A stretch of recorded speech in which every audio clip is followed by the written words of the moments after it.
which was Michigan State.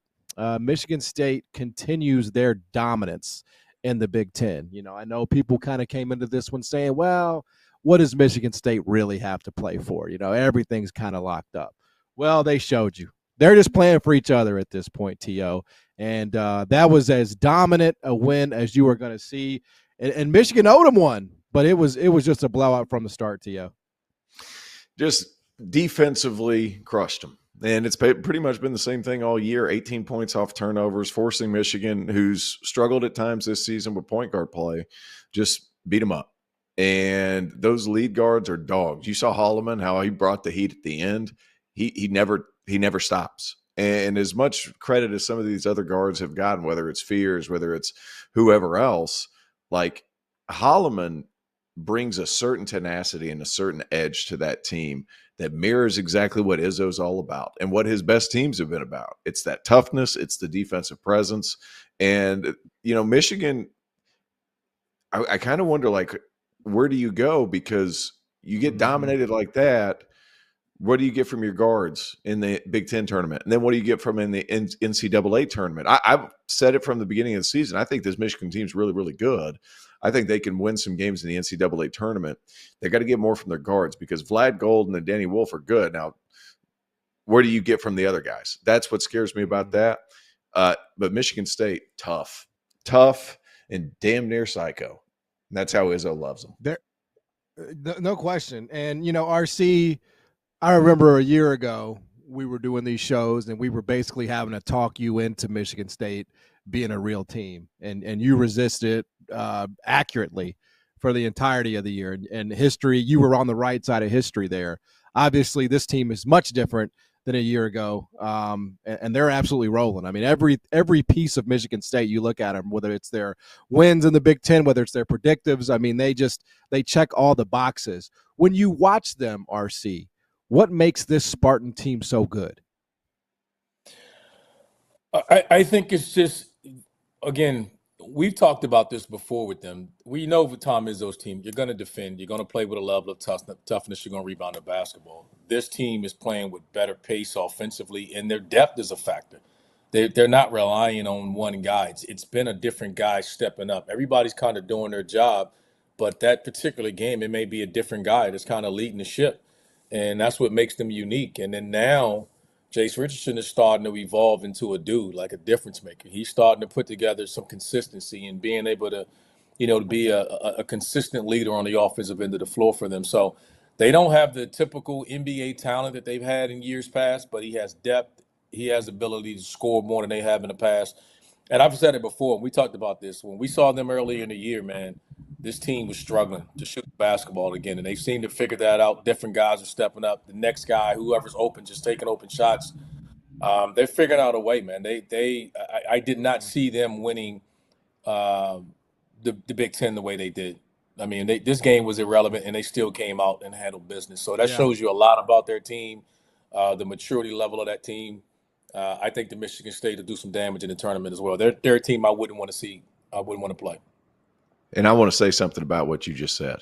I picked Michigan State first, and I want handwritten apology letters by everybody who called me an idiot in August. Everybody called me an idiot in August. Now, albeit I picked it for the wrong reasons. I thought some guys were going to be able to step up. However, I picked them to win.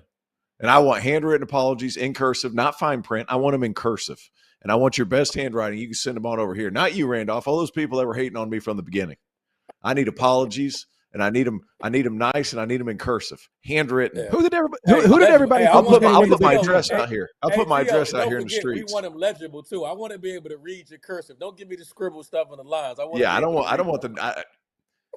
It needs to be fourth grade legible cursive. You got to get a PO box, bro. If you're gonna give out some. I'll put my address man. in the streets. No, don't do that. Don't do that. But T.O., you kind of mentioned it, man. I mean, this Michigan team, they really had every reason to get up for this one. Not even just because they kind of got punched in the mouth at home by this Michigan State team, but they're trying to bolster everything before the tournament starts as well. And this game was basically over before it started, and now you're kind of looking back, right? We're looking back at this Michigan team, and the best of what they did this year, right? We were talking about it, winning games by very slim margins, 3 points, 4 points. They were doing that all Big Ten. They were just kind of surviving, and now it's pointing the wrong way. So, do you think this is more of what they are? A team that is fading down the stretch here. I think it's two things. I think they caught Illinois on a really good night. That's one. Second time they're playing Maryland, who I don't think people realize how good Maryland is. Like Gillespie, all like the guys at Maryland they're tough. Willard's a hell of a coach. He's going to put them in the right spots. And then they played Michigan State. That's 3 of the top 20 teams, according to Kim Palm. Like you throw those things in there too. It's not just that they've been bad. They ran into a buzzsaw here at the end of the season. I think that more than anything is something that factors into it. But, it comes back to, it's the Golden Wolf, and they're going to be a nightmare to match up with. But when you play Michigan State, they're able to throw so many bodies, and they play with certain toughness about them that the guards have to be good. So you throw in those things, and when Michigan State hits 9 threes, I think the magic number for Michigan State's like 7. They hit 7, 8 threes. They're going to be not impossible to beat, but damn close. Yeah, but damn close. That's not a crazy number either. I mean, 7 threes. 7, 8 threes. They're able to do that. They're they're 17th out of what? They're 17th out of 18 teams. No, excuse me. In shooting threes in the league. No, excuse me. 14th out of 18. Like they don't shoot it. And so you look in conference play anyway.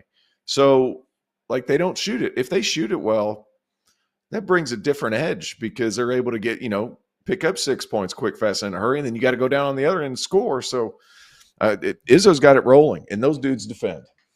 That's the only thing that's missing from them. Like that's the only thing that's missing from them, right? From a consistent, we can check the box. They're going to defend. They're going to rebound the basketball. They're going to compete. They got depth.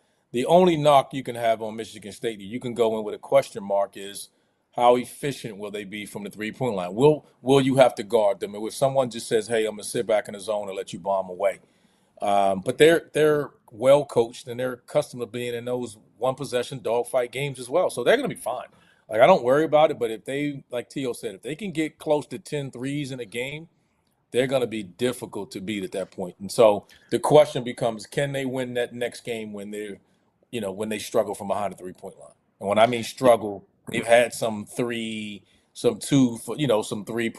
3 threes made in the game and that 3 for 20 type game. Can they limit that, get down? And they have the personnel to do that.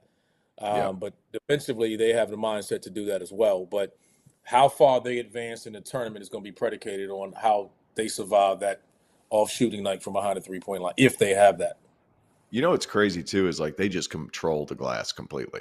Yes. In conference play, like 36% of their misses they're grabbing. So even if they shoot it like crap, they're going to get it. That's why, to your point, I agree with you when you said about they don't have to have a high number of threes because when the shot goes up, they're crashing the glass. I mean, both sides. So they're going to give themselves opportunity, and then they're going to, they do a really good job of limiting you from getting multiple, offensive rebounds and shot attempts as well. So, I told y'all that's my favorite. I'm a big Tom Izzo fan. I'm glad he had the year that they had because let's be honest too, there was some that started to wonder about it. Like I said, had he lost his fastball? Was it time for a change?